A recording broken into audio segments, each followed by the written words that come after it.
Imagina que un día conoces aspectos relacionados con la magia y las energías. Te gusta tanto el tema que comienzas a practicar y eso te lleva a querer contactar espíritus y por hacerlo arruinas tu vida y la de toda tu familia. Esa es la historia de Carmela y aquí vamos a contarla. Esta historia me la manda Carmela y Carmela tuvo una vivencia muy fuerte hace algunos años. De hecho, es una historia tan fuerte y le tocó vivir algo tan duro que tardó casi una década en reponerse y poderla contar. Esto que te estoy a punto de decir tiene que ver con algo que algunas personas creen que es un juego y Carmela sabe que estás jugando con algo muy peligroso. Carmela tenía una familia que digamos que era no tan unida. Su papá y su mamá eran personas que estaban muy dedicadas al trabajo, su mamá al trabajo en casa y su papá trabajaba en una hacienda. Ella vivía en las afueras de una ciudad grande, en una zona que era bastante más dedicada a cuestiones rurales. De esto te estoy hablando allá de la década de los 80. Y no es en México, es en otro país, pero no voy a dar más datos porque te vas a dar cuenta por qué. El punto es que Carmela, en esa vivencia, en ese tipo de hacienda, rancho o finca, para que me puedas entender, en el que hay pocas personas realmente con quien relacionarse, sí llegó a ser una amiga, Nancy. Era la hija de unas personas que trabajaban también en la hacienda y simplemente pasaban el tiempo juntos. No había mucho tiempo de escuela, de hecho ella no me dice cómo fue su educación. Lo que sí ocurre es que con Nancy, en algún momento, comienzan a platicar acerca de historias de fantasmas. Cuando empiezan a platicar acerca de historias de fantasmas, hay alguien que trabaja en esa finca que resulta que viene como de alguna familia que creen en la magia y en la brujería. Y él dice que es verdad. No es una persona que la practique, ni que vaya como seguido con brujos o con brujas, pero el punto es que le siembra una semilla. La magia puede ser verdad y en la mente de una niña o en un par de niñas, amigas que están hablando de estos temas que para ellas se están transformando como una aventura, esto fue algo que germinó rápido. A la vuelta del año, buscaban todo el tiempo excusas para acompañar a cualquier persona de la finca a la ciudad. ¿Por qué? Porque en la ciudad habían encontrado una tienda esotérica. Una tienda en la que había libros de estos temas, había una persona que hacía prácticas de brujería y también vendía diferentes cosas como para que hiciera rituales. Nadie se daba cuenta que el par de niñas iban a esa tienda. Y la persona que estaba ahí, pues digamos que estaba haciendo las cosas que consideraba que eran correctas. Al final, para esta persona era un estilo de vida. Y esto lo que provocó es que tanto Nancy como Carmela comenzaron a entrar en el mundo de la magia. Solo que la magia, en ese tiempo, era bastante más cruda. Todos los que estamos aquí escuchando, hubo un momento, un antes y un después de Harry Potter, y Harry Potter endulzó bastante las cosas relacionadas con este tipo de ritos y el ver maritas que avientan un poco de luz y las personas vestidas como si fueran graduados al final de una carrera o algún momento importante de la educación. No. Estamos hablando de personas del común y del corriente, que en el momento en el que te dicen ve y corta estas ramas, utiliza la sangre de este animal, cosas bastante más crudas, más cercanas a rituales paganos. Nancy y Carmela, hay que entender también el contexto en el que viven. No son unas despiadadas sociópatas que no tengan sentimientos, pero ellas viven en un lugar en el que si alguien de ahí iba a hacer caldo de pollo, 2 días antes estuvieron platicando con esa gallina. Y ahora la gallina es parte de la comida. Entonces es un tipo de vida que hace que el contacto sea muy diferente a lo que estamos impuestos hoy. Te digo esto por todas las cosas que van a empezar a suceder. Carmela es la que desarrolla especial gusto por la cuestión de rituales.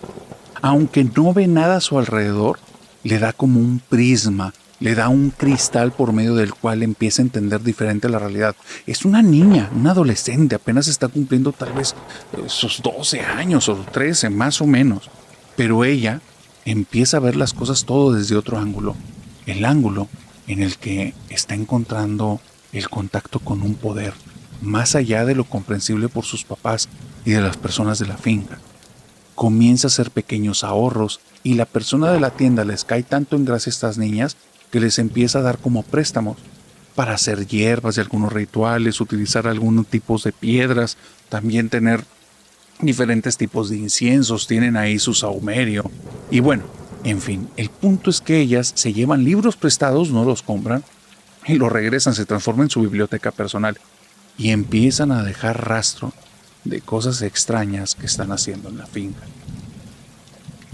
Las personas de la finca viven otra historia que ellas se van a enterar mucho tiempo después, porque creen que hay una bruja que las está atacando y se está viviendo de repente un ambiente muy tenso en el lugar, al punto en el que el papá y la mamá de Carmela están pensando ya en irse del lugar, porque ellos, aunque no son personas religiosas, sí le tienen su respeto a este tipo de prácticas y creen que alguien los está atacando.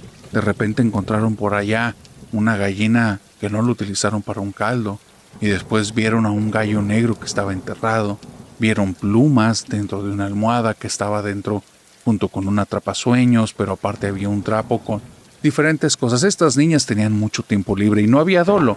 Eran cosas para contactar hadas, para contactar duendes, formas en las que podías evadir las pesadillas, cosas que te ayudaran a abrir caminos y bueno, 1000 cosas que encontraron en esos libros en sus caminos mágicos y cosas que ellas iban entendiendo que estaba bien hacer. Desde esa inocencia, en algún momento, leyeron en algún libro, cuyo nombre desconozco, que podían contactar espíritus y que había un instrumento prohibido para algunos, pero abiertos para aquellos que estaban en el camino de la magia, que los podía llevar directamente a contactar otros planos de existencia. Así es que cuando fueron a hablar con la persona de la tienda, les dijo, ah, claro, la ouija, llévensela, y les dio una. Porque para esa persona eran 2 niñas que estaban jugando con esto, no estaban haciendo tampoco nada malo. Era la forma en la que esta persona hacía las cosas y ya, y era su forma de vivir. No tenía por qué ser malo para las niñas. Las niñas lograron esconderla. No se dieron cuenta nadie que ellas llevaban una ouija. Después de unos días y después de un ambiente muy tenso que ellas también notaban, se escaparon una noche, cerca de las 10 de la noche junto con un montón de velas, y se fueron dentro de un granero. En el granero prenden las velas, ponen la ouija y comienzan a hablar con la tabla. Empiezan a platicar con ella. Quiero que te imagines el lugar. No hay luz eléctrica en ese granero. Lo único que las está alumbrando es la luz de las velas. Y, como niñas que no están previendo, a escasos 2 metros alrededor de ellas hay muchas cosas flamables. El tema es que si tú has estado en un lugar totalmente oscuro y solo te iluminan las velas, sabes que no es la iluminación más óptima, porque el danzar de las llamas genera sombras y hace a veces que te vuelvas muy susceptible a la oscuridad.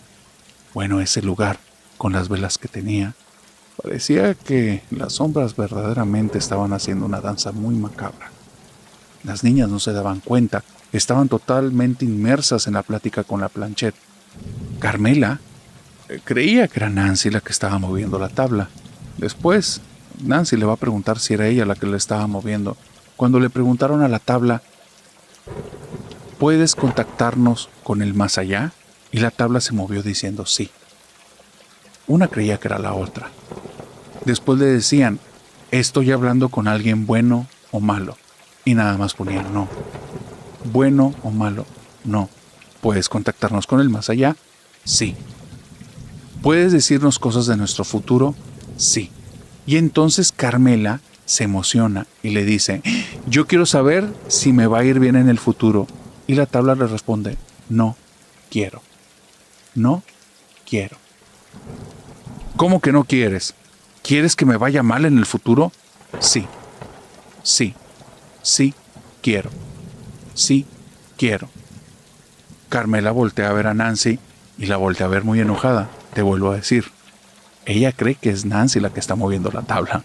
Entonces Nancy solo la está viendo y le dice, ya no quiero jugar. Y le dice, no, vamos a ver si quiere más cosas malas para mí. ¿Me puedes decir cuándo va a morir mi mamá y mi papá? Y todos los que han usado esa tabla saben que esa es una pregunta que no es nada recomendable de hacer. La tabla respondió sí. Y entonces dijo, dime cuándo va a morir mi mamá. Y Nancy le dijo, ya. Y ahí Nancy aflojó un poquito las manos, lo que hizo que Carmela empezara a tener un poco de miedo porque la tabla se seguía moviendo y Nancy la seguía apoyando, pero ya no la apoyaba con fuerza. Entonces Carmela empezó a sospechar, pero de todas maneras decía como no, es ella, y se vendió esa idea. Y le puso, mamá, 2006. ¿Y mi papá cuándo va a morir? 2004. Para esto faltaban 20 años. Entonces ella decía así como, claro que no, son fechas como muy exactas, no va a pasar eso. Y entonces pone una palabra espantosa, que es un signo zodiacal, y que esa iba a ser la razón de la muerte de ellos. Espero que me puedas entender, es una palabra que nadie quiere escuchar en un diagnóstico. Te cuento esto porque después de eso la tabla empezó a moverse un poco más rápido. Y Carmela le dice como, ¿con quién estoy hablando? Y la tabla les pone, estoy aquí. Y entonces dice, ¿estás aquí? ¿En dónde? Enfrente. Y cuando voltean, las sombras que están danzando, aunque las velas se siguen moviendo, se detienen. Y dentro de todas las sombras que se veían ahí, justo enfrente de ellas, se ve donde se reúnen un grupo y se forma la silueta directa de una persona. Una persona que parece como si estuviera de repente volteando a verlas. Les dio un miedo tan espantoso que se levantaron, comenzaron a gritar y se fueron de ahí corriendo. Los gritos de las niñas espantaron a todos porque todos ahí, durante las últimas semanas, habían estado alertas de la mentada bruja que quería hacerles cosas. Cuando escucharon a las niñas gritar, salieron un par de personas con escopeta, papá y mamá también fueron junto con ellos. Estas personas no son dueños de la finca, todos trabajan ahí, pero se están apoyando. Cuando ven a las niñas, ¿qué pasó? ¿Qué pasó? Se nos apareció algo en el granero, ¿qué estaban haciendo ahí? Estábamos jugando y se acuerdan las niñas de con qué estaban jugando y la regañada que les van a dar. No, pero no vayan, les empiezan a decir a todos, no vayan, ya no pasó nada, es que nos dormimos. Y ellos empiezan a sospechar que las niñas están haciendo algo. Cuando van al granero, tienen que detener un pequeño incendio, porque una de las velas se había caído con la corrida de estas niñas y había empezado a prender parte, pero no generó ningún mayor problema. Un tinazo de agua fue suficiente, apagaron todo. Y sí, las niñas sospecharon bien. Una regañada tan grande no la volvieron a recibir en su vida. ¿Cómo se atrevían a estar haciendo eso? Y después cuando sacaron la información, que ellas eran las que habían puesto todas esas cosas, que habían hecho eso con la gallina, que habían hecho eso con el gallo, que los papás de Carmela estaban tan afectados que a la semana siguiente renunciaron a ese trabajo y regresaron a la ciudad. Nunca hubieran esperado que fuera esta niña a corromperse o a caer en ese tipo de cosas estando tan lejos de un lugar tan difícil como la ciudad, menos en el campo. Y entonces entendieron por qué quería ir tanto a la ciudad y tanto con Nancy y culparon a su amiga. Nancy y Carmela no se volvieron a ver. Y Carmela, con este contexto, regresa a la ciudad. Pero en su cabeza hay muchas cosas. La muerte de sus papás. La sombra. El hecho de que al final está segura entonces que Nancy no fue la que movió la tabla. Y antes de regresar fue cuando le preguntó, ¿eras tú la que lo movía? Dime que sí. Y le dice, eras tú, Carmela, tú movías la tabla. Y ahí Carmela entendió que no era ni una ni otra. La tabla se estaba moviendo por sí sola y ellas dejaron que la tabla jugara con ellas. Te cuento esto porque eso fue parte de lo que provocó para que Carmela comenzara a hundirse en una depresión tremenda. Tenía ya 13 o 14 años y la niña había caído en ciertos vicios, muchos, bastantes. Los papás la sentían como una chica perdida, no sabían qué hacer con ella, le habían intentado internar en varias instituciones y se escapaba, había hecho un par de crímenes por ahí, por allá, cosas menores que caían en el tutelar todavía, pero decían, es que, ¿qué criamos? ¿Por qué terminó ahí? Y esta niña estaba perdida. Cuando ella cumple 30 años, viene la situación en la que habla con mamá. ¿Por qué? Porque su mamá en el 2004 está rota totalmente. A su papá le acaban de diagnosticar ese signo zodiacal y le dicen que no pueden hacer nada. De la nada, 2 meses después, el papá fallece. La culpa se la está comiendo y es cuando habla con su mamá. Mamá, y creo que yo provoqué eso. Pero aquí es lo peor. Conoce otras sustancias que son bastante más legales, pero sumamente destructivas, y todo el día se refugia en ellas. ¿Sabes por qué? Porque faltan 2 años para que la maldita tabla cumpla lo que dijo. Su vida está totalmente perdida en un mar de culpa, de situaciones difíciles, porque lamentablemente en 2006 a inicios hay un diagnóstico. En marzo de ese año, Carmela queda huérfana. Y de ahí hasta 2014, toda su vida fue brincar de institución en institución, conocer personas que le ayudaron a reorientarse, soltar la culpa y aprender que de los errores, de las cenizas se podía construir algo. Y ella me manda esta historia y quería iniciar con esto porque me dice: narrador, al día de hoy soy una persona diferente, dañada, rota. Hay cosas que nunca van a regresar a ser lo mismo. He aprendido a vivir con parte de la culpa porque yo siento que provoqué eso. Pero te quiero contar todo esto solo para que la gente sepa. Esa cosa será muchas cosas, pero no es un juego. Después de escuchar esta historia, ¿jugarías a la Ouija?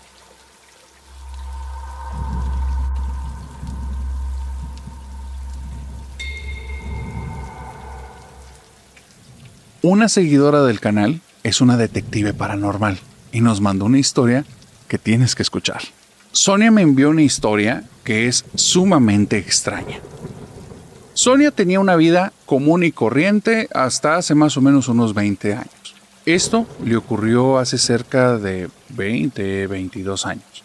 Ella en ese tiempo estaba terminando la preparatoria o iniciando la carrera, vivía con sus papás y con sus hermanos, y era una chica bastante sociable fuera de la casa, pero era muy hogareña. Digamos que una vez que llegaba a casa, difícilmente la hacía salir de ahí. Le gustaba estar en su casa. Sus amistades, que tenía bastantes, tanto en, vuelvo a decir, en el lugar en el que estudiaba, pero también de los estudios previos, eran personas que sí les gustaba mucho, digamos, por estas edades, la fiesta, salir, reuniones, inclusive algunos bares, antros, ese tipo como de vida nocturna. A ella no le llamaba la atención. Pero hubo algo.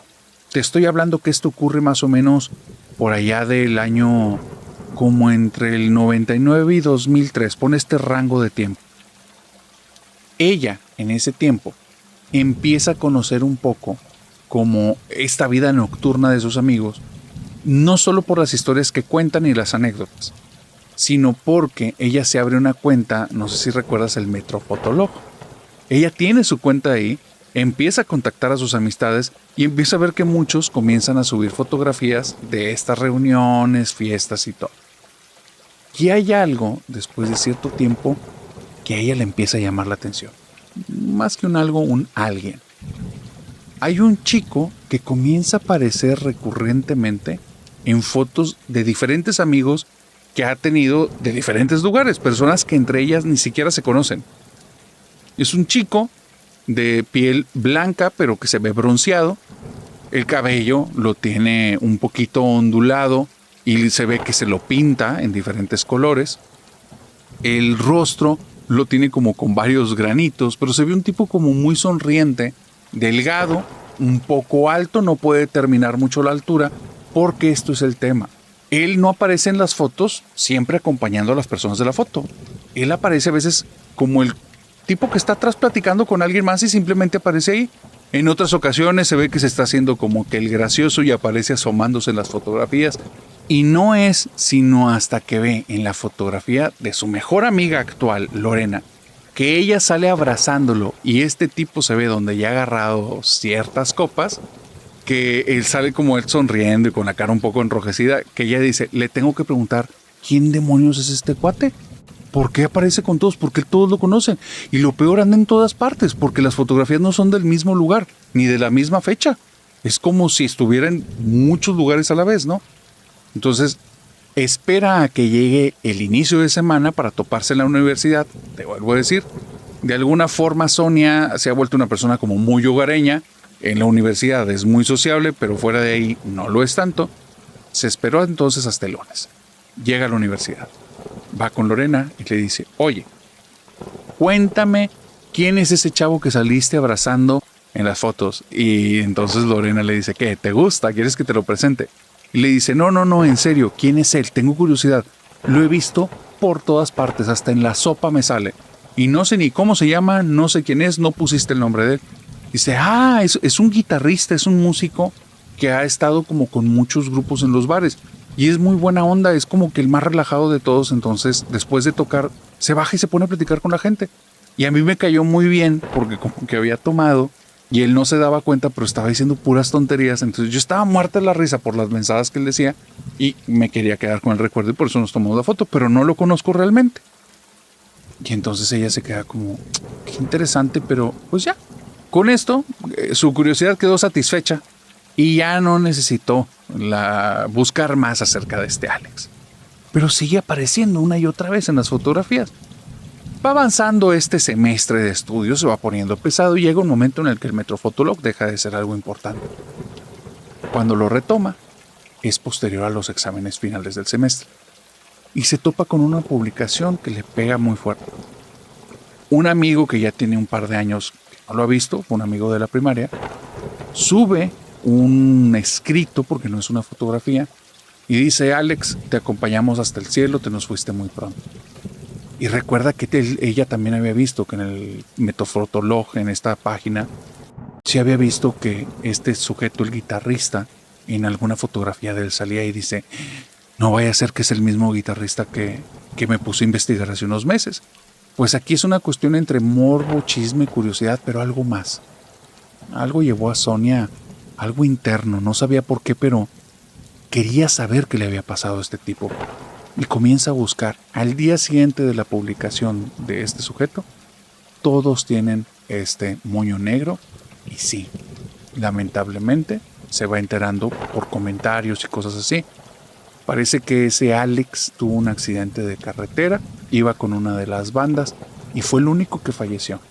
Fue algo terrible porque no se lo esperaban y era como un tipo tan querido que, como te lo digo, apareció esta pésame en las páginas de muchos. De hecho, ella, sin conocerlo, le dedicó una oración y subió ahí una paginita como un escrito en el que decía, yo nunca te conocí, pero sé que eres una persona como muy querida, en paz descanse y allá nos encontraremos pronto. Hasta ahí. No tiene nada de paranormal esto, ¿verdad? Eso es lo que tú crees. Porque aquí es donde comienza todo. Y aquí es donde la vida de Sonia dejó de ser la misma hasta el día de hoy y han pasado 20 años. Esa misma noche que publica eso, que hace esa oración, ella se va a dormir y tiene un sueño muy extraño. En el sueño, ella ve donde está en su habitación, pero su habitación es la misma y es distinta. Cosas que pasan en los sueños. ¿Te ha tocado que estás en el sueño, abres la puerta y de repente que la puerta que da a tu comedor ahora da a un jardín o da a una estancia que ni siquiera existe en tu casa y se te hace lógico? Eso pasa en los sueños. Aquí hay algo raro porque ella sabe que está en su habitación, pero sabe que no es su habitación, porque su habitación no tiene paredes negras. Su habitación no tiene ventanas que dan hacia lugares que se ven como muy iluminados, pero si fuera así entraría la luz adentro y no hay luz en la habitación. Pero no hace sentido porque frente a ella hay un par de puertas rojas que están muy iluminadas porque se ve un rojo muy intenso y el resto de la habitación es como si fuera un inmenso vacío. Es muy extraño, salvo esos dos ventanales que no existen en el mundo real y que dan a algo afuera y tiene mucha luz, pero la luz no entra. Esas puertas se abren y entonces, sin esperárselo, ve a Alex que está caminando hacia ella, pero un montón de manos, como de sombras, manos oscuras, lo toman de las manos, de los brazos y lo están jalando. Y le dice, tú me puedes ayudar, ayúdame por favor, ayúdame. Diles que dejen de llorar, no me están dejando avanzar, no me dejan ir, diles que dejen de llorar, son muchos. Y se ve donde un lamento va acompañado de una mano, lo toma de una pierna, Alex cae al piso y lo arrastra de regreso y las puertas se cierran. Jamás había tenido un sueño así. Ella se levanta con el corazón agitado, asustadísima. Y cuando abre los ojos, después los vuelve a cerrar porque dice, no voy a hacer que se me vaya a aparecer algo. Y al día siguiente dice, qué tonta, o sea, pues fue un sueño. A mí también me impactó la noticia y lo que pasó. Y ya, Sonia está tranquila. Pero Alex la vuelve a visitar. Ella está sentada en la cafetería de la escuela en la que está estudiando. De repente tiene un vaso con agua y cuando ve a través del vaso, ve al sujeto sentado enfrente de ella, como hablándole, como implorándole. Tira el vaso con agua y no hay nadie ahí. Y ella está impactada. ¿Qué carajos me está pasando? Me estoy volviendo loca. O sea, ¿qué es esto? No, nunca había vivido algo así. Sonia comienza a revolucionarse la cabeza y empieza a ser una persona como menos cercana con los demás. Empieza a cerrar un poquito. En su casa tiene miedo de entrar en su cuarto porque ya van 2 ocasiones cuando se acuesta que escucha la voz de Alex. Y aquí es donde surge la pregunta: ¿cómo carajo sé si es su voz? O si me lo estoy imaginando, porque yo nunca lo escuché, yo no lo conocí. Y empieza a buscar entre sus amistades si alguien había grabado algún audio o un video. Cuando escuchó la voz de Alex, la piel se le pone chinita. Es la voz de la persona con la que he estado soñando. Es él. Tal cual, los mismos tonos, la forma de expresarse, la forma en la que habla, cierto tonito medio agudo que de repente hace como un gallo. Y ella está impactada. Jamás lo había escuchado, está segura. Nunca lo escuchó cantar, nunca lo escuchó tocar. Y ahora él está hablando. ¿Por qué? A partir de ahí que reconoce su voz, es una pesadilla su vida. Va caminando en la calle en ocasiones, siente una pesadez sobre el cuerpo y sabe que Alex está cerca. Comienza a voltear y lo ve reflejado en vidrios, lo ve caminando entre las personas y se ve donde todo el tiempo Alex le está observando. Todo el tiempo Alex pide lo mismo: por favor, diles que dejen de llorar, que me dejen de llorar. Cuando se acerca con sus conocidos, ya en persona, no por mensaje, y les dice acerca de Alex, el simple hecho de mencionar su nombre hace que las personas comiencen a llorar. Y eso hace que le vuele también a ella la cabeza. Se refiere a esto, quiere que les diga, pero yo qué, o sea, me estoy volviendo loca. O sea, ¿cómo les voy a decir esto a mis amigos? Su cabeza es un manojo de cosas, hasta que ocurre una situación. Un día va caminando justo en un parque en el que hay una fuente. Quiere llegar a ese lugar porque es un lugar muy ruidoso. No te imagines una fuente bonita, es una fuente no tan cuidada. Normalmente está llena de palomas. Te puedes imaginar por qué digo que no está tan cuidada. No es agradable, pero el sonido entre las palomas, la fuente y los camiones que pasan a menos de 2 metros es algo que hace que sea tanto ruido que pensar ahí es imposible. Y Sonia va directamente a ese lugar porque no quiere pensar, no quiere escuchar. Y cuando llega ahí y se sienta, ve cómo las hojas de los árboles se están moviendo, pero no las escucha y se relaja. Pero después ve cómo las palomas están caminando y ya no las escucha. Después se da cuenta que tampoco escucha la fuente y se da cuenta que no escucha camiones. Y entonces la voz de Alex entra directo y comienza a gritar: diles, diles, diles, diles, diles, diles. Y no para decir diles. Ella se tapa los oídos. Hay personas alrededor de ella porque están viendo una señorita que está teniendo algún tipo de colapso nervioso. Le intentan tocar y ella los empuja: déjenme en paz, déjenme en paz. Se va corriendo. Por puro milagro, Sonia al día de hoy sigue viva. Porque se pudo parar antes de llegar a la calle, pero si hubiera seguido así, se la llevaban. Estaba en un lugar de mucho movimiento del tránsito. La situación es que después de eso dice: necesito que esto pare. Su familia no es una familia religiosa, de hecho el tema de religión nunca ha tenido relevancia y no es algo de lo que se hablen, así es que no saben ni siquiera con quién abrir esta temática.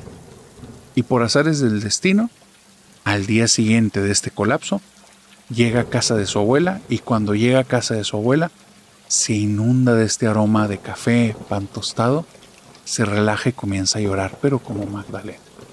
Se le sale todo el estrés que ha estado acumulando, la idea de que se está volviendo loca, que ya nadie le va a volver a hablar nunca, que si llega a decir y expresar esto, le va a afectar de por vida.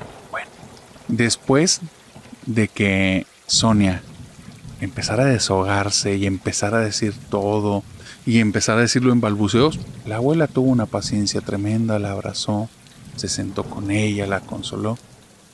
Y ya cuando se tranquilizó, le dijo: hija, tenemos una plática pendiente que yo esperaba nunca tenerla contigo. Y le dice: no entiendo, abuela. Hijita, hay cosas en la familia que no conoces y debes de saber. Hay cosas en la genética. Y ahí Sonia se rompe a llorar porque cree que le va a decir que hay enfermedades mentales en la familia y pues que le tocó la mala lotería, se llevó el premio mayor de lo malo. Y entonces se rompe a llorar. La abuela la abraza y le dice, tranquila, tranquila, todo tiene solución y lo que te pasa no es algo malo. Y ahí voltea a Sonia y le dice, ¿cómo no es algo malo? Me estoy volviendo loca. ¿Qué es lo que me vas a decir? ¿Que ha habido muchos locos en la familia y no me habían dicho para que no me diera vergüenza? ¿Y que ahora yo voy a ser una de la lista? Y le dice, locos, hija. No, hijita, vienes de una familia de chamanes. Nosotros, desde hace mucho tiempo, hablamos con los muertos. Y déjame ver si el muchacho del que estás hablando de todo lo que pasa, y se lo empieza a describir. Y entonces Sonia le dice, ¿cómo sabes que es así? Y dice, sí, era músico, era guitarrista, sí. Yo lo estoy viendo, lo traes encima de ti, lo traes pegado. Y Sonia está impactada. Dice, hija, te voy a tener que enseñar a que puedas ayudar a los muertos porque te lo están pidiendo. Y ahí Sonia comenzó una trayectoria para, digamos, poder liberar espíritus. Este primer caso, que fue el primero que vivió, fue una solución muy sencilla. Porque aprovechándose de esas tecnologías y viendo que este espíritu lo único que necesitara era que las personas, por favor, lo dejaran descansar tranquilo, comenzó a escribir de manera seguida escritos dirigidos a todos sus amigos, en los que dejaba en los comentarios o en su página principal cosas dedicadas a Alex, hasta el punto en el que los fastidió. Dejaron de pensar en ese tema, dejó de ser algo relevante, y recuerda que el último sueño que tuvo de Alex fue nada más diciéndole, gracias, gracias, ya me puedo ir, y las puertas rojas se cerraron. Si pudieras hablar con espíritus, ¿lo harías? ¿Los ayudarías?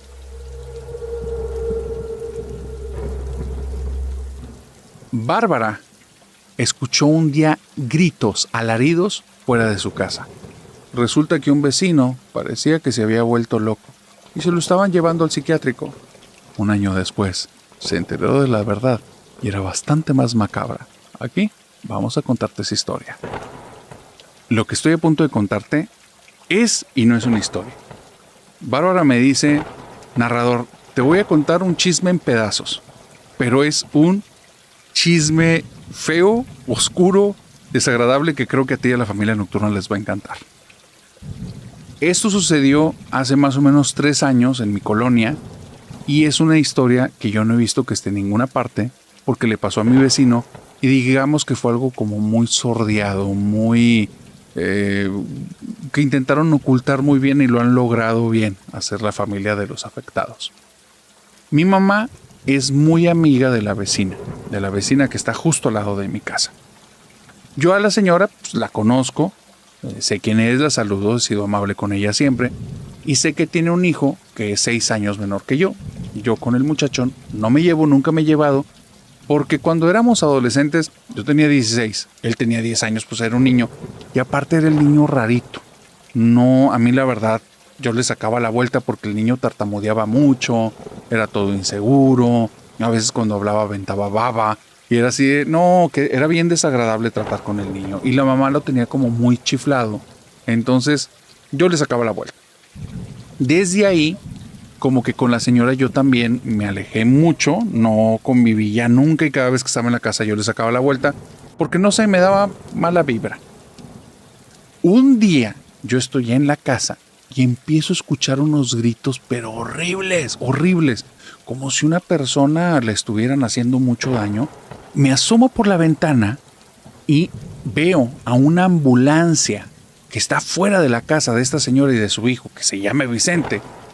Y un par de paramédicos junto con 2 tipos más, que no sé si eran de la colonia o venían con ellos, no tengo la menor idea, pero eran 2 tipos grandotes, tenían a Vicente agarrado y lo estaban amarrando a una camilla y Vicente estaba forcejeando y dice, pues si era delgado, era un poquito alto, pero siempre lo había visto muy flaco y sin fuerzas y aquí apenas lo podían entre 4. Oye, pero la voz, narrador, horrible, horrible, la cosa más espantosa que he escuchado en mi vida. O sea, no era alguien gritando, eran como si una mujer gritara, como si un niño gritara, como si un anciano gritara, algo horrible. le cambiaba, era como si las cuerdas, la garganta se le destrozara al gritar y se retorcía y se retorcía. No, me dio miedo la escena, me metí a la casa y ya no dije nada. Oye, al día siguiente veo a mi mamá que está llorando y le pregunto qué pasa y me dice, no, pues lo de la vecina, es muy amiga mía y está destrozada por lo que le pasó a su niño, se lo llevaron al psiquiátrico, que dice que había cosas en la casa. Dice, narrador, esto que te voy a decir me tardé en sacárselo.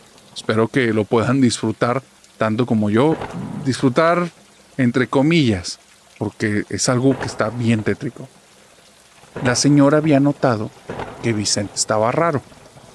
Yo también había notado a Vicente muy raro. Como te digo, yo no tengo relación con él. Y yo ya no le seguí el juego y por mi estilo de vida y lo que yo hago, pues ya prácticamente ni me lo topaba. Pero es verdad que la última vez que lo vi, no se veía como ese chico que conocía de tiempo atrás. Se veía como que con una mirada media malévola, como muy oscura, como malintencionado. Y él siempre era inseguro. Caminaba así con la cabeza agachada, medio encorvadito. Y lo veías al caminar, o sea, alguien inseguro totalmente, ¿no? Manos metidas en las bolsas y siempre como desviando la mirada de la gente. Ahora estaba erguido, caminaba de frente, pero la mirada mala, como si te quisiera hacer daño o algo así. Entonces la última vez que lo vi fue como que, ay no, este tipo está loco. Dice, pues no me andaba equivocando, porque fue no sé hace cuántos meses.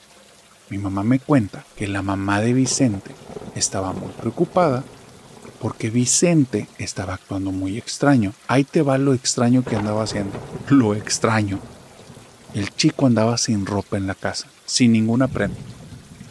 Decían que con lo que él debería hacer en el baño, manchaba las paredes escribiendo cosas. Y que en su habitación, cuando la señora dijo, esto ya de plano está muy mal y por eso habló a la ambulancia, es porque descubrió que en el closet tenía una serie de animales a los cuales parece que él había desuscrito. Tal vez los agarró atropellados o ya los habían desuscrito, pero la señora creía que era él y entonces después de todo lo demás tenía miedo que le hiciera algo a ella. Por eso le habló a la ambulancia y cuando les contó el caso, por eso llegaron con más personas, porque pues era obvio que este sujeto podía estar fuera totalmente de sus casillas y no se equivocaron. Después de eso, mi mamá fue una Magdalena. Como por 3-4 meses, estaba hablando cada vez con la vecina se iba y mi mamá se quedaba toda triste, decía, ay, no puede ser, cómo ponemos la esperanza en nuestros hijos y cómo van pasando las cosas y son cosas que nos esperan. No, era una cantaleta de tragedias, mamá, horrible. Fueron meses feos. Cerca de los 8 o 9 meses ya mi mamá estaba más tranquila, la vecina iba constantemente a lo del psiquiátrico y de repente regresa Vicente y regresa a ser el chico todo tímido, todo que está así como, no bien vibroso porque nunca lo fue, pero como todo ensimismado, el rarito con el que yo nunca quise platicar. Pero era el mismo de antes de ese sujeto todo erguido y que te veía feo. No, era el de antes, el que te desviaba la mirada. Yo cuando lo vi se me hizo súper raro. Y en 2-3 ocasiones que salí de la casa me lo topé ahí, sentado fuera de su casa, en el porche. Era un escaloncito donde entrabas y él estaba sentado en el escalón y nada más desviaba la mirada y si le hablabas hasta te volteaba la cara.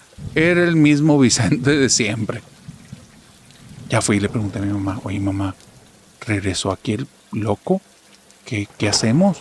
O sea, le hablamos a la patrulla y ella, no hija, no digas tonterías. Pues es que lo que me contaste, lo que hizo. Narrador, me tardé muchísimo más. Como te digo, esto ya pasó hace tiempo. Pero me tardé mucho más en que mi mamá me contara lo que verdaderamente le había pasado a Vicente. Porque ella se fue enterando a lo largo del año, pero nunca nos quiso decir. Y yo no lo sospeché, sino que hasta que después que regresó Vicente, nos puso a rezar a mí y a mis hermanos, a todos juntos en la noche. En la vida, ni en Navidad, nunca rezábamos. O sea, ¿eso qué? Y de repente mi mamá nos tiene ahí todos, hínquense, y nos ponía con el rosario y vamos a rezar y hasta acabar. Y no hagan que les dé uno. Y se ponía con un carácter tremendo.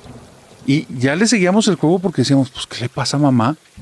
Hasta que le saqué. Y narrador, ahora yo rezo por mi cuenta con mamá porque sí tenía razones. ahí te va lo que le pasó a Vicente, que es lo que me cuenta mamá que le dijeron. Resulta que Vicente, en la escuela a la que iba, se enamoró de una Lilia, una chica de ahí. Ni siquiera sé si esta chica era estudiante, maestra o sabrá Dios quién era, pero que él se enamoró de una Lilia. Y que desde ahí no paraba de decir Lilia por aquí, Lilia por allá, y que todo el tiempo estaba hablando de Lilia, se había obsesionado. Y ahí es donde Vicente la quería enamorar, pero no sabía cómo. Y le dijeron jugando en la escuela, ve con un brujo. Si vas con un brujo te puede ayudar a amarrarla. Se estaban burlando de él, pero Vicente, pues sí estaba como muy metido. Y cuando fue con el brujo, le hizo algo. La mamá no sabe a detalle qué fue. Lo que sí sabe es que después de haber ido con el brujo para el supuesto amarre, empezó a cambiar. Llegaba a la casa, se encerraba en su cuarto, empezaba a hablar en lo bajito, se empezaba a oler aromas que venían del cuarto como si él hubiera prendido ahí algo. A veces velas o velas aromáticas o cosas de ese tipo. Y en las noches él empezaba a hablar dormido.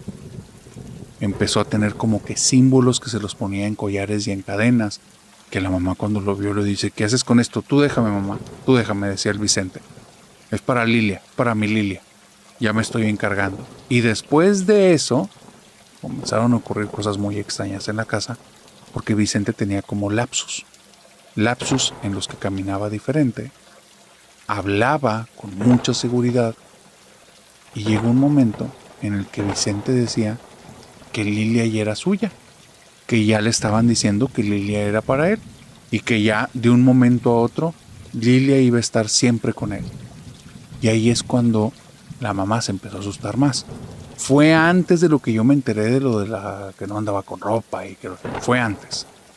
Porque dice que cuando se iba a comer, en ocasiones se quedaba enfrente del plato y le escupía el plato. La mamá le decía, Vicente, ¿qué te pasa? Y volteaba y le decía, Vicente no está. Aquí no está Vicente, estamos nosotros. Y la señora le daba miedo, decía, a mi hijo le está pasando algo. Y dice, es que deja de pensar tanto en Lilia. Y decían, Lilia es nuestra, Vicente también. Y después salía como de ese trance y era otra vez él, todo como rarito y como te digo, todo inseguro. La mamá empezó a notar como si hubiera dos Vicentes, el que caminaba erguido, igual que lo que te digo, es que era muy notorio ese cambio, y que hablaba diferente y que hablaba como bien, pero también tenía unos ojos malos, malos. Y ahí fue donde ocurrió que después empezó a andar sin ropa en la casa, etcétera, etcétera.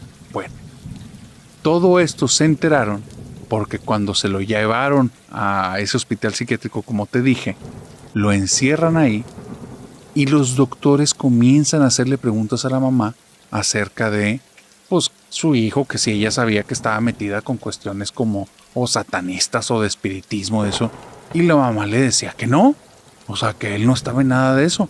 Le decían, sí, claro que sí. ¿Por qué dice eso? Porque todo el tiempo se hace cortadas y pone nombres que nosotros ya buscamos referencias y son un listado de nombres de demonios. Y la señora se impactó. Cuando ella supo esto, fue con mi mamá y mi mamá fue la que le dijo, Dios bendito, ha de estar poseído, ve a buscar un exorcista. La señora no era de ninguna religión en particular y anduvo buscando de iglesia en iglesia hasta que fue un exorcista para allá. Y pues bueno, casi un año después Vicente está de vuelta y parece que trajeron al verdadero Vicente. Narrador, mi vecino estaba poseído por demonios. ¿Y tú? ¿Tienes algún chismecito paranormal que me quieras dejar aquí en los comentarios? Si no, mándamelo al WhatsApp de las pesadillas.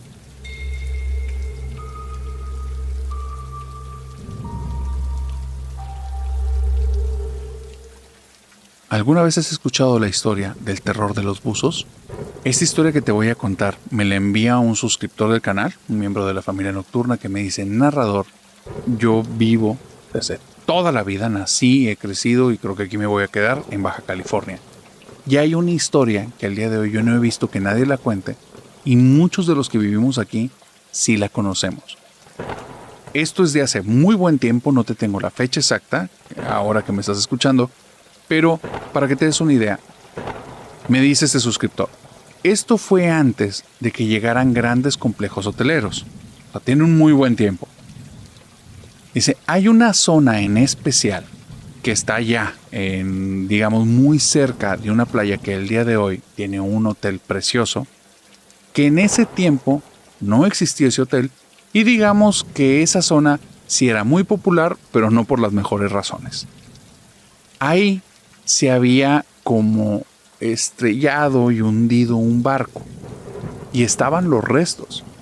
Era un lugar muy popular y todos conocíamos el lugar por buzos, porque iban ahí y se metían en los restos del barco y contaban acerca de que tenían la sospecha de que podía haber algo escondido ahí, algún tesoro, que tal vez alguno de los lugares del barco no lo hayan explorado bien y que podía estar ahí el tesoro.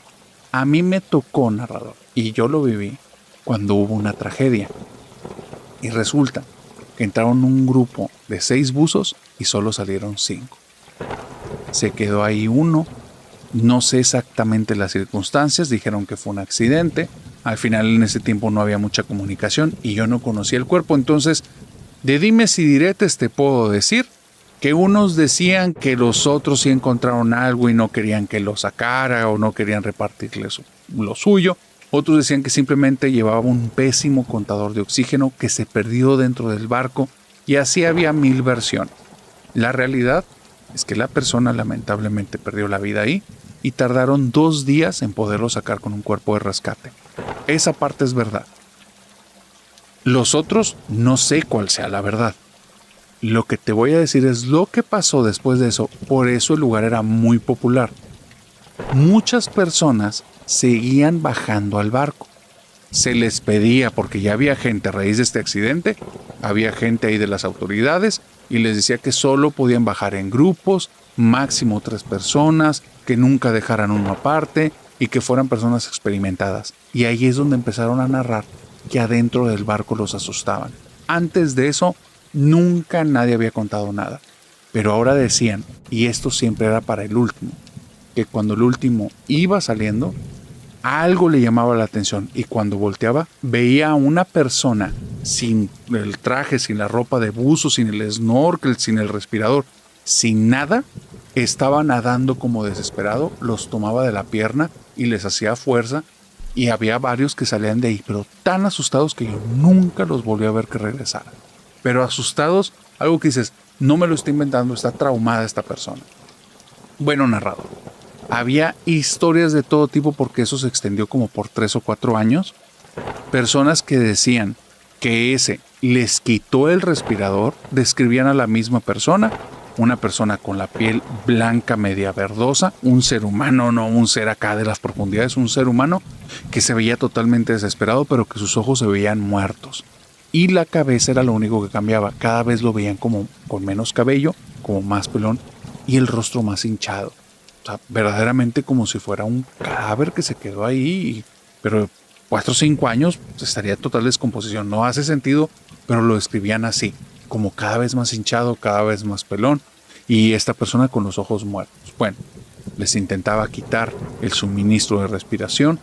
En más de una persona contó que les arrancó alguna parte del equipo y salían sin una parte del equipo. Total que ahí, los que vivíamos cerca, todos los fines de semana nos reuníamos para ver una nueva historia de fantasmas, porque pasaba seguido. Después de eso, llegaron grandes maquinarias, personas con grandes proyectos, y lo primero que hicieron fue meter grupos para que destrozaran el barco. Y lo deshicieron. Se lo terminó llevando parte de la corriente, otra parte ellos lo fueron deshaciendo y se eliminó. Pero no se pudieron deshacer del espíritu que yacía ahí. Y te lo digo, porque mientras construían el complejo hotelero y ya cuando lo tenían terminado, muchas personas salían espantadas del lugar porque escuchábamos ahí personas que gritaban hombre al agua, o haya ahogado, o empezaban a pedir auxilio. Y a nosotros nos daba miedo porque señalaban el mismo lugar donde nosotros sabíamos que ahí había estado el barco y ellos no sabían, no les tocó.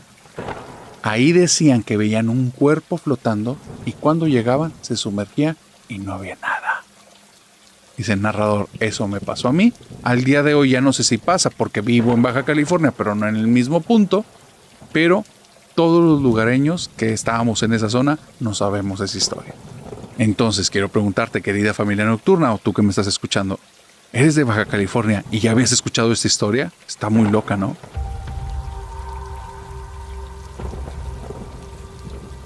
Alguna vez me preguntaron cuáles son las manifestaciones fantasmales como más llamativas. Esta es una de las más extrañas. No todo en lo relacionado con lo paranormal es oscuro y malévolo.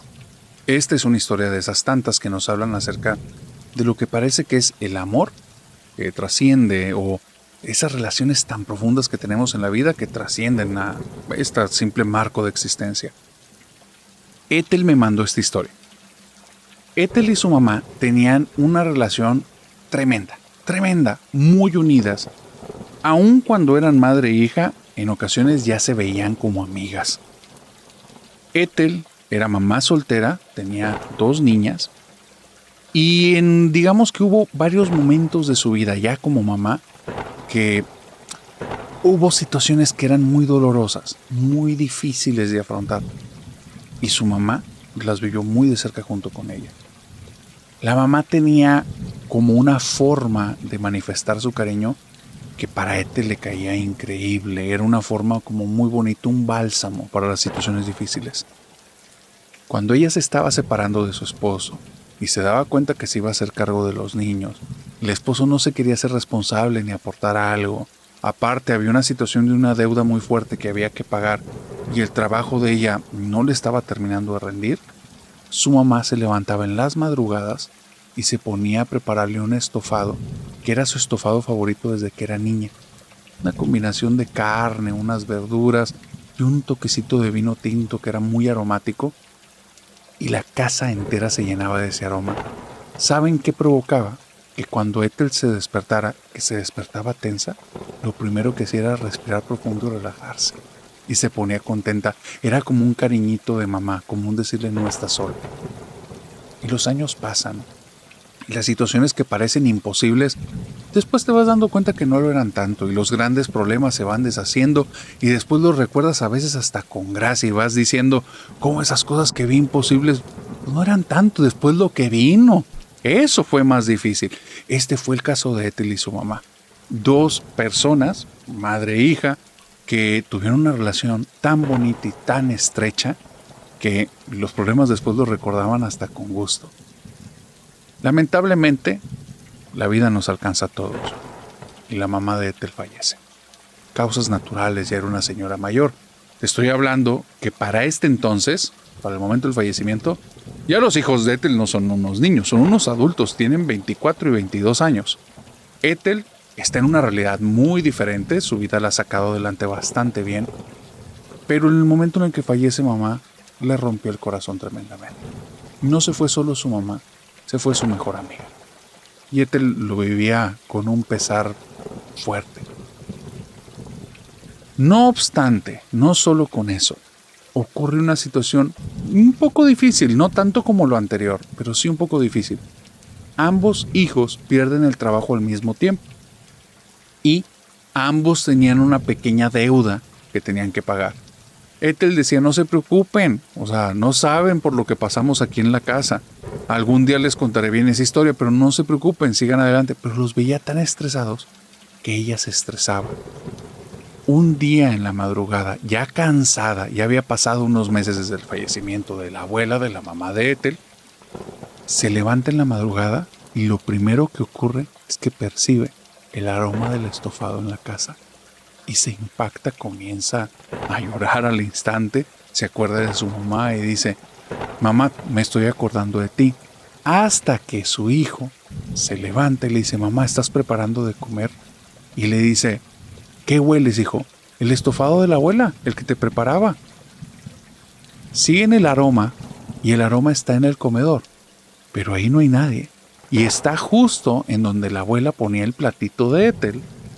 Ethel entiende esto como una señal, como diciéndole, hija, así como lo hice yo por ti, ahora hazlo por tus hijos.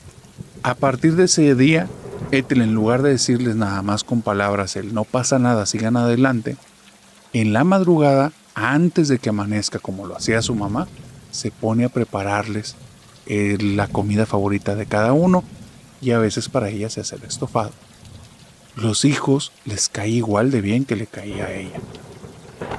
Pasan estos baches, esta temporada difícil, las cosas cambian y Ethel, como una forma de acordarse de su mamá, de decirle gracias por ese gesto, porque se acuerda tremendamente de cuando vivieron la vida difícil, ese detalle que tuvo, y ahora que estaba teniendo otro problema, cómo la volvió a ayudar, inclusive cuando ya no estaba allí físicamente, que decide que va a pintar todo el interior de la casa con el color favorito de su mamá.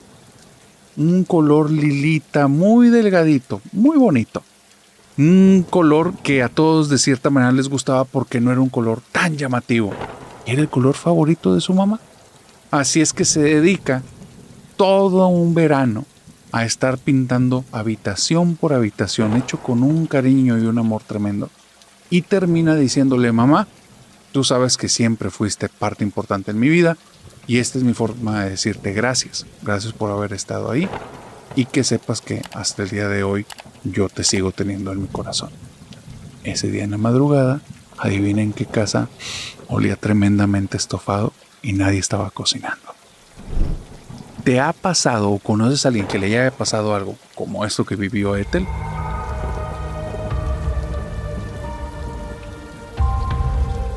Si quieres que te lean el tarot, ten mucho cuidado. Esas son las palabras de Ana Lucía y en esta historia nos cuenta por qué.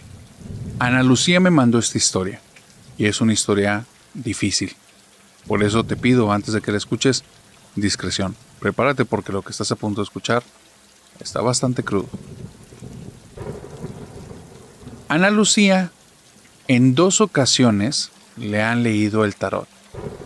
Una persona, la segunda, un espíritu.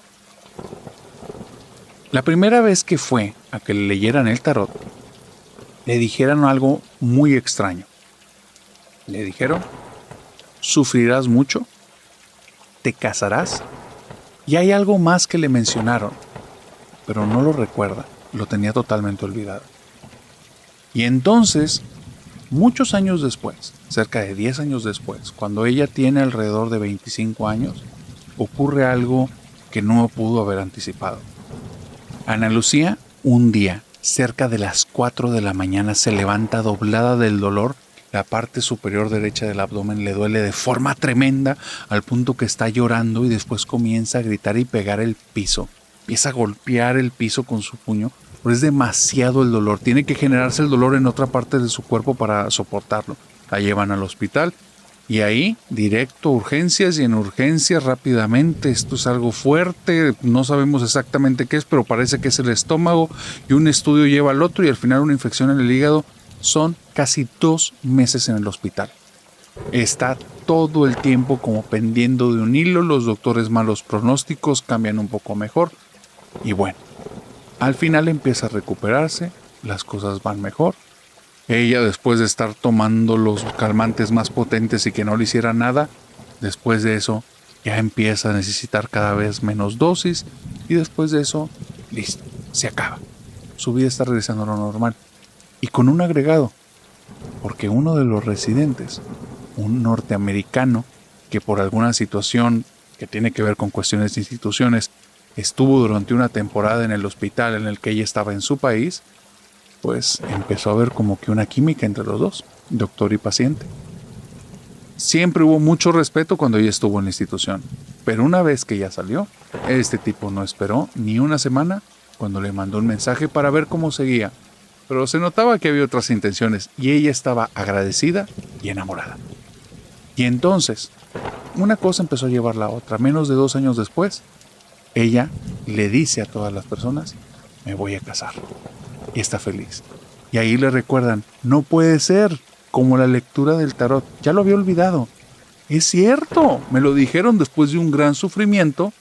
Va a venir la boda. Después, algo más te dijeron, Ana Lucía, algo más te dijeron. Sí, yo me acuerdo que les decía, pero no me acuerdo.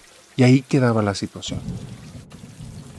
Comienzan los preparativos de la boda y está ilusionadísima. Aparte, a todas les dice: no sabes, el tarot me leyó mi suerte, el tarot me leyó mi suerte. Pero hay algo extraño cuando dice eso, porque cuando dice eso siente que está mintiendo. Y pregunta a sus amigas, las con las que habló en aquel momento con esta lectura del tarot. Dice, es que a mí me da la sensación como si estuviera mintiendo, pero no fue lo que me dijeron. Y las amigas, sí, dice, pero sí te entiendo porque hay algo raro. Yo me acuerdo que cuando me dijiste la anécdota hace un chorro, hace muchos años, a mí me dio miedo y yo no quería saber nada del tarot. Pero así como la cuentas ahorita hasta dan ganas. Entonces, hay algo raro aquí. Mientras tanto va avanzando los planes de la boda, preparativo tras preparativo, porque aparte van a hacer la boda en el país de ella y después se van a vivir al país de él. Y un mes antes de la boda, simplemente hay un mensaje de celular. Se cancela todo, ya no quiero casarme contigo, no me vuelvas a hablar. No hay motivos, no hay razones, no hay nada. Antes de que creas que simplemente era un timador y eso, él había pagado las cosas. Simple y sencillamente el tipo la bloquea de todos lados, se entera por fotografías en otras partes que él sigue su vida adelante, nunca se enteró por qué. Quedó tan destrozada que ella, para cuando le llegue esta noticia, tardó casi un mes en salir del shock y enteró a algunas personas un día antes de la boda que se había cancelado desde hace un mes. Un desastre completo a nivel social, familiar, personal, interior. Te digo lo peor, ella le tenía una sorpresa a él. Ya había renunciado al trabajo. No tenía nada, se las estaba jugando todas para que después de la boda, la sorpresa era, nos podemos ir a vivir juntos ya, a donde quieras. No tenía nada ya. Lo había perdido todo de un momento a otro. Se perdió. Dice ella que en ese momento su vida se quebró, se hizo añicos. Fue un impacto tan grande que se despertaba en las madrugadas asustada y agitada y no sabía por qué. Se despertaba soñando que traía el vestido de novia y la desuscribían de la vida, sin sentido. Se soñaba corriendo por calles y personas, mares de personas persiguiéndola, gritando nombres de personas, pesadilla tras pesadilla. Cada noche era horrible y los días no eran mejores. Después de un par de semanas se mudó de ciudad. No quería que nada le recordara a él. Quería olvidarse todo de este tipo. No quería volverlo a ver. Cerró todas sus redes sociales. Y nada más habló con su familia y le dijo, ya no puedo más. Me tengo que ir de aquí. La familia entendió.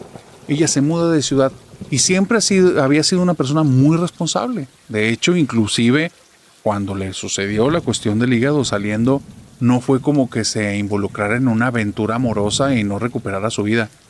Menos de un mes después estaba retomando sus trabajos y estaba haciendo todo. Ella es una chica muy responsable. Entonces, una vez que se muda de ciudad, no busca excusas. Parte del dinero que ahí tenía, que pudo recuperar algo de lo invertido en la boda, inclusive que había sido por él, le regresaron algo al vender su anillo de compromiso, que era algo caro, tuvo algo de plata y esto lo empezó a utilizar para pagar terapias. Lo sabía, pagar psiquiatra. A veces llevaba hasta 3 sesiones a la semana. Realmente estaba destrozada. Le fue mal, pero recuperada, porque 4 o 5 meses después de este hecho, y ya viviendo en esta ciudad, su vida empieza a tomar otro rumbo. A veces la vida no va a volver a ser la misma. Hay que entender que hay cosas que una vez que se rompen, se van a reconstruir, pero ya no son las mismas, son otras, distintas. Ella dice que la ilusión se desvaneció. Nunca la ha vuelto a sentir desde entonces.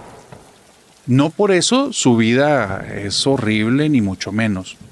Le gusta estar aquí, le gusta lo que hace, pero hay algo, una parte mágica de la vida que se desapareció para siempre. Eso hacía que cuando conociera personas, había algo como rasposo al momento de empezar a entender a los demás. Demasiado crudo. A veces sus palabras, a veces el cómo entendía a las personas. Cambió su forma de ver la vida, cambió su forma de vivir, pero empezó su vida a llevarla adelante. Y es entonces cuando todo está tomando este curso que consigue un muy buen trabajo, ese trabajo se transforma en como su obsesión y ese trabajo lo lleva a un muy buen puesto y en la noche en la que le acaban de decir de este puesto que está para ella, pero que no es en este país, sino en el país de la expareja, ella tiene este sueño.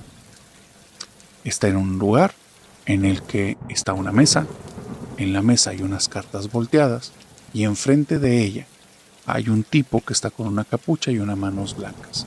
No hay rostro. Ella sabe que está enfrente de algún tipo de espectro. Por alguna extraña razón, la ilusión que perdió en la vida también hizo que perdiera estos tipos de miedos que te hacen reaccionar de una forma efervescente. No reacciona así. Y le dice, ¿qué eres tú, la muerte? Y no le contesta. Voltea otra carta y le dice, sufrimiento, matrimonio, suciedad. Y voltea otra y le dice, salvación. Y se levanta con una voz rasposa en la mente que le dice, te salvaste por una bala. Se levanta y dice, ¿qué es eso? Y eso fue lo que me dijeron hace años. Suciedad, te salvaste por una bala. No, dice, no, ya son cosas de mis traumas. O sea, mi vida va a cambiar, voy a ir con aquel prácticamente fue como morirme. Entonces es eso lo que estoy soñando. Se va al otro país. Y este sueño la acompaña porque empieza a presentarse una y otra vez. Y esa voz rasposa que le dice, te salvaste por una bala. Te salvaste por una bala. Suciedad, dolor, matrimonio, suciedad. Te salvaste por una bala. Llega un momento en el que cuando se levanta le dice, a ver, carajos. O sea, yo no sé si eres tú mi mente, o eres tú la muerte, o tu destino. Lárguense ya. No me interesa lo que me están diciendo, no me importa. Y si alguna vez dije que era muy bueno, ya no me importa. Aparte, ni me interesa el matrimonio, ni loca lo vuelvo a pensar. Y ya, estoy llevando las cosas bien, déjenme en paz. Y ese día, conoce otro sujeto, muy extraño en la empresa, tiene ya 2 o 3 semanitas. Ya ha conocido un chico, que es un chico como medio desorientado, alto, medio guapetón, pero al mismo tiempo está como que medio gris. De estas personas que llaman un poco la atención, pero no lo suficiente. Son amables, pero no tanto. Las cosas las hacen bien, pero no muy bien. Que está como que todo muy en medio. Hay gente que dice que son mediocres, pero no es tanto así. No es que él sea mediocre, es que digamos que se deja llevar por las cosas y no tiene tantas ambiciones, no es tan proactivo. Está ahí, simplemente en medio, poquito gris. Vamos a ponerle el nombre de Cristian. Extrañamente, por ahí dicen que hay un roto para un descosido.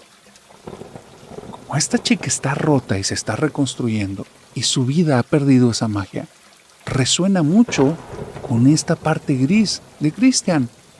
Y de repente resuenan y se halla ella saliendo con él. Y dice, no me gustaba mucho, no se me hacía tan guapo, no era tan interesante ni tan inteligente, no platicábamos tanto, la verdad no había tanta química. Pero 3 años después me propuso matrimonio y dije, ¿por qué no? Y nos casamos. Nos casamos. No era tan feliz nuestra vida. Y dice, y Cristian, una vez que nos casamos, ya no era tan gris, era medio negro. Me pidió, después del primer mes de casados, que dejara de trabajar. Que él no quería una mujer trabajando porque él era el hombre de la casa. Y yo dije, no me interesa. Dice, narrador, hay cosas que cambian. Es raro, pero a mí me impactó tanto que realmente esas decisiones ahorita las veo y no me hacen sentido, pero en ese momento fue como, ¿qué más da? Así también tomé la decisión de casarme. Mi boda éramos él y yo en una capilla. No había nadie invitado. Mi familia no sé si se enteró ese año o el año siguiente de que estábamos casados. Dice, pero cuando nos casamos cambió y eso sí fue muy notorio. Muy notorio. Salte de trabajar, se empezó a volver posesivo. Y después de eso, su parte gris era muy gris. Empezó a ser como depresivo. Estaba él perdido. Estaba como su mente divagaba. Yo notaba que cada vez él estaba como descuidado. Lo vi que en varias ocasiones iba al trabajo con la misma ropa, sucia, notoriamente. Y así iba. Yo empecé ya a darle vueltas a esto. Y como pasaba mucho tiempo en casa, un día me pregunté, ¿realmente quieres vivir esto? O sea, te tardaste tantos años en salir de ese pozo horrible en el que te hundió el otro tipo. ¿Por qué dejas que este te vaya hundiendo lentamente? Salte ya de ahí. Y mientras él estaba en el trabajo, yo me ponía a investigar cómo poder divorciarme. Dice, por más feo que suene, él no quería cambiar. ya ni siquiera dormíamos juntos. No te hablo de intimidad, hablo de en el cuarto. Él se hizo una habitación para él y yo estaba en la mía y era raro que nos habláramos. Él dormía debajo de mi habitación, yo me la pasaba en mi habitación y cuando él llegaba a veces le hacía la cena y como hubo un tiempo en el que ya ni siquiera lo comía, ya en muchas ocasiones ni me preocupaba por darle nada de comer. Yo ya tenía un trabajo en el que hacía las cosas a distancia, no lo enteré y entonces dije sí, yo creo que ya, vamos a acelerar las cosas, vamos a divorciarnos, mañana hablo con él y le digo como que el ultimátum, me quiero ir de aquí. Dice el narrador, yo no sé si en algún momento él revisó mis historiales, yo no sé si se enteró o no. Lo que sí sé es que esa noche quise hablar con él y lo vi mal. Y le dije, ¿te sientes bien? Y él fue y se encerró en su habitación, pero lo vi mal, muy mal. Al día de hoy mi único arrepentimiento es que debió haber hecho algo y no lo hice, pero también sé que no es mi culpa.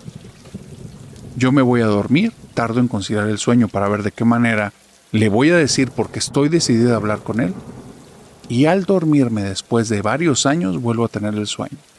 Este espíritu que está enfrente de mí con las manos blancas, está con las cartas, me dice te salvaste por un tiro, te salvaste por una bala, algo así. Se descubre el rostro y es Cristian. Pero está todo lleno de sangre y ahí sí me asusté. Mientras yo veo eso y veo el rostro del que es ahorita mi esposo, que mañana ya no quiero que sea, todo lleno de sangre, me asusto y escucho una explosión tremenda. Abro los ojos casi gritando, me duele mi oído derecho, me levanto de la cama y estoy totalmente desorientada. Volteo a todas partes, no entiendo si el sonido fue en mi sueño o en la realidad, o esa cosa que soñé porque la vi así, y después intento hablar conmigo y me doy cuenta de algo que no está bien en la habitación. Lo primero es que en el techo hay una mancha que no estaba ahí cuando me fui a dormir. Lo segundo es que en mi cama hay pedazos esparcidos de mi almohada y donde voy y la muevo me doy cuenta que hay un agujero. Me asusto. Voy a la parte de abajo y no me atreví a entrar en la habitación. Debajo de la puerta estaba saliendo sangre y entendí qué había pasado. Tuve que llamar a una ambulancia. Cuando llegaron, es obvio lo que él se hizo y se suscribió de la vida. Dice, y ahí es donde entendí. El espíritu de él de alguna manera me estaba diciendo que yo me había salvado porque por medio centímetro, si yo medio centímetro muevo mi cabeza hacia ese lado, hoy no te pudiera estar contando esta historia. Lo que te puedo decir es que el tarot no leyó mi suerte, me leyó mi mala fortuna y me destinó a la destrucción. ¿Tú crees que el tarot te lea el futuro o más bien escriba tu destino?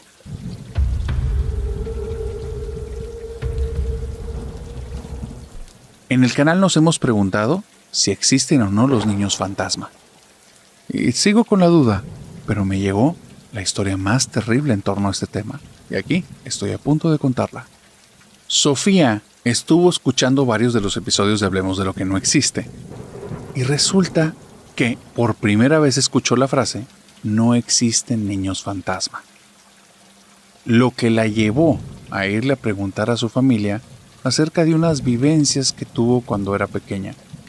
Lo que te voy a contar es lo que ella recabó de información y resulta ser una de las historias más macabras que me han contado aquí. Y quédate hasta el final, porque tengo una pregunta que hacerte, me gustaría saber tu opinión. Resulta que Sofía tuvo una infancia un poco inusual, especialmente durante 2 años. Ella no sabía por qué, ahora ya lo sabe. Te voy a decir todo en las formas en las que ella se fue enterando. Su infancia fue extraña porque ella vivió en un lugar en el que no tenía vecinos, así como me escuchas. Era una casa de campo que estaba justo antes del inicio de un bosque en el que vivió ahí 2 años. No fue a la escuela, recibía educación en casa, tenía una relación muy bonita con su mamá y con su papá. Y por algún extraño motivo, esa casa del campo que tanto le gustaba, un día se tuvieron que ir. No tenía vecinos, pero ella tiene clarísimo, y es un recuerdo que hasta el día de hoy atesora, que tenía 2 amigos, 2 niños sin nombre. Porque cuando les preguntaba sus nombres se volteaban a ver Y la volteaban a ver y le sonreían y seguían la plática como si no les hubiera preguntado nada. Y ella les decía, ya no estén jugando conmigo, díganme cómo se llaman. Y volvían a voltear, le volvían a voltear a ella, le sonreían y seguían haciendo juegos. Pero ¿sabes algo? Estos niños nada más los conocía ella. Porque resulta que en esa casa de campo, por alguna extraña razón, a veces papá necesitaba pasar mucho tiempo con mamá, en la sala, ventanas y puertas abiertas, y platicaban mucho y se metían mucho en ese diálogo. Y eso hacía que la pobre de Sofía al principio fuera muy aburrido estar en esa casa de campo, sin vecinos, sin televisión, sin nada con que divertirse, sin mamá y sin papá. No había nada con lo cual pudiera pasar el tiempo. Hasta que un día salió al jardín. El jardín lo empezó a explorar. Se acercó mucho al borde de la casa, vio la zona de los árboles y vio cómo había un niño detrás de un árbol que le hacía un signo de ven y sígueme. Ella vio al niño que le movía la mano derecha, haciendo como toda la palma, recogiéndola hacia ella, diciéndole como ven para acá. Y entonces comenzó a ir caminando hacia allá.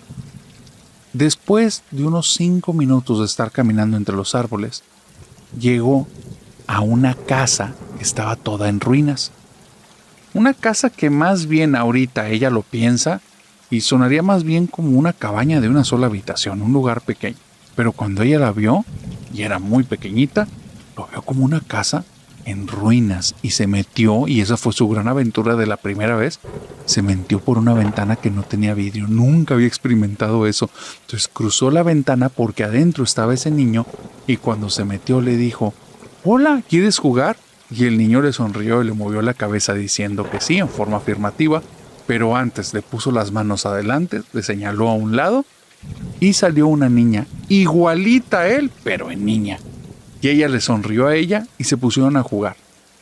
Los niños parecía que no hablaban mucho porque la mayor parte del tiempo le hacían todo con señas y con sonrisas, pero jugaban a todo, a esconderse, a perseguirse, jugaban a agarrar piedras, escribir cosas en las piedras con pedacitos de carbones que habían en una chimenea de esa casa que estaba ya toda derrumbada, y con ese tizne, con esa tiza, hacían signitos en las piedras, escondían la piedra en alguna parte alrededor de esa casita, y ella salía, la buscaba y tenía que encontrarla, y después ella la escondía y llegaban los niños con las piedritas. Los papás en alguna ocasión vieron que la niña venía del bosque y le daban unas santas regañadas, no te vayas a salir, te puedes perder. Y entonces ella les decía que no, que ella jugaba con sus amigos. Y sus papás empezaron a decir como, a ver, pero ¿dónde juegas? Y ella fue y les mostró la casa derrumbada. Revisaron la casa, vieron que en sí no había grandes peligros. Estamos hablando de una época y un tiempo en el que tal vez ahorita si lo hubiera un papá diría, ¿cómo fueron estas personas tan irresponsables? Pero en ese tiempo ellos eran muy responsables y desde su perspectiva no había peligro. No vieron ningún signo de que hubiera persona más que la niña. Y entonces dijeron, mira, son juegos de niños, déjala, está pasando mucho tiempo sola. Y le dijeron, bueno, si nos prometes que nada más vas a estar aquí, en esta casa derrumbada, y en nuestra casa sí puedes estar jugando, pero nos tienes que avisar, no te puedes venir para acá. Está bien. Bueno, la niña empezó a llevar estas reglas. Pero fue más o menos después de que se cumplió 1 año y medio, que ella empezó a insistirle a estos niños, a sus amigos, que por favor vinieran a la casa, que la visitaran, que ella ya estuvo mucho tiempo en su casa y que ella ahora quiere que ellos sean sus invitados, que conozcan a sus papás, que puedan platicar. Y entonces los niños por primera vez hablaron de forma muy fluida y le dijeron, no podemos ir a esa casa, no nos dejan entrar. Y ella le dijo, ¿pero quién? ¿Mis papás? Mis papás van a querer conocerlos. No, los dueños de la casa no nos quieren ahí, no nos dejan entrar. Dice, pero mis papás son los dueños de la casa. Y los niños voltearon, sonrieron, le sonrieron a ella y brincaron a otro tema. Es muy extraño, porque recuerda que poco después de eso se fueron de la casa y no tiene más recuerdos de los niños. Cuando escuchó que no hay niños fantasma en el podcast, dijo, espérame, pero entonces yo me acuerdo perfectamente de haber estado en una casa en ruinas, platicando con niños que nadie veía, nos escondíamos cosas, ellos me las traían. Yo estoy segura que no estoy loca porque jamás en mi vida volví a tener alucinaciones. Nunca volví a ver a nada de que no debería estar ahí. Entonces, realmente, o sea, no es una alucinación. Había fantasmas de niños y yo conviví con ellos. Entonces Sofía se dio a la tarea de ir a preguntarle a sus papás, que ya al día de hoy estás hablando de que son personas mayores. Fue y habló con un hermano, que ese hermano en ese tiempo ni siquiera había nacido, pero tal vez sus papás en algún momento le habían contado algo de la casa de campo. Y fue y le preguntó, y resulta que hay muchas cosas que Sofía no se acordaba.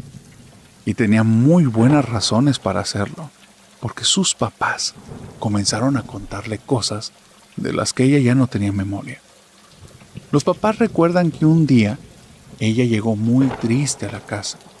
Dijo que sus amigos, por más que los invitaban, no querían venir. Que decía que papá y mamá, que ellos no querían que estuvieran ahí y por eso no querían venir. Y entonces los papás le dijeron, no, pero dile a tus amigos que vengan, esta es su casa. Y entonces al día siguiente llegó ella diciendo, es que ellos dicen que esta no es su casa, que no es tu casa, ni tuya papá, ni tuya mamá, que esta casa tiene unos dueños y los dueños no los quieren aquí. Y entonces ahí el papá dijo, esta casa no tiene ningunos dueños más que nosotros, y diles que los invitamos. Después de ese día, Lucía nunca volvió a hablar de sus amigos, porque hubo otros detalles que llamaron su atención. Déjame contarte qué detalles. Lo primero fue que más o menos como eso de las 2 o 3 de la mañana le encontraron llorando en la casa, porque le encontraron llorando a grito abierto, porque decía que había algo que estaba cayendo del techo en su cuarto, en su habitación. Cuando llegaron a su habitación, la cama la encontraron llena de sangre. La niña no tenía ninguna herida. Cuando vieron eso, sus papás corrieron, la revisaron y no, la sangre venía del techo. El techo estaba goteando sangre. La sábana quedó toda empapada. Fueron y buscaron en la habitación de arriba. No entendía qué estaba pasando. Extrañamente, al día siguiente por la mañana, en la habitación de Lucía, apareció un montón de tierra, que no era tierra de los alrededores, ni tierra de esa casa que estaba en ruinas, ni tierra de ninguna parte de por ahí.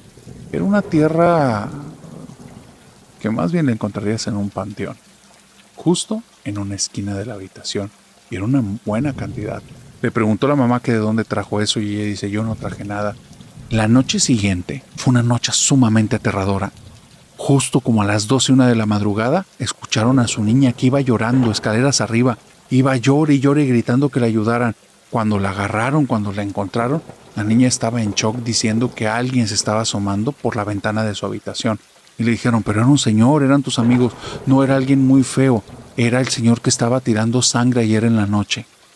Los papás estaban impactados. Ella describía a una persona que el rostro era muy alargado y los dedos los tenía como con uñas muy afiladas y las manos las tenía todas llenas de sangre. Al día siguiente por la mañana, ahora hay 2 bultos de tierra, uno en una esquina, el otro en la otra esquina. Y los papás empiezan a tener miedo, esto es muy raro. O sea, esto no puede ser obra de una niña, hay alguien aquí que nos está molestando. La tercera noche, la mamá decide que va a pasar junto con Sofía esa noche en su habitación.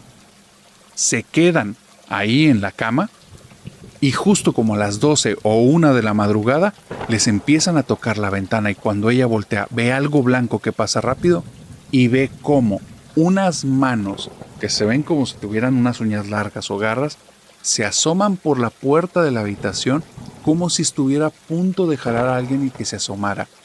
Está tan asustada la mamá que comienza a gritar el nombre de su esposo y le dice, tráete el arma, hay alguien aquí. Y se va corriendo contra la puerta y se estampa queriendo aplastar la mano entre mano y puerta. La puerta cede como si no hubiera nada ahí y cuando llega el esposo como 15 segundos después, no hay nadie en la casa. En la mañana siguiente hay 3 bultos de tierra, uno en cada esquina. Esa fue la última noche que como familia la pasaron ahí. Se fueron. Sofía no recordaba absolutamente nada de esto. Y al día de hoy me dice, Narrador. Entonces ya no entendí. Porque yo estaba segura, cuando empecé a buscar esta historia, que te iba a decir, yo tengo pruebas de niños fantasma. Pero ahora ya no sé si era algún tipo de guardián que me protegía de lo de la casa. Si cuando mi papá retó a lo que estaba en la casa lo llamó, o si simplemente eran demonios que se hacían pasar por niños. Y el día que mi papá empezó a decir que él era el dueño, se manifestaron, porque nunca los volví a ver. Así que tengo esta pregunta. ¿Qué es eso que se estaba manifestando en la casa en ruinas? ¿Y qué es eso que ocurrió en la casa de Sofía? ¿Puedes darme alguna teoría? Déjala aquí en los comentarios.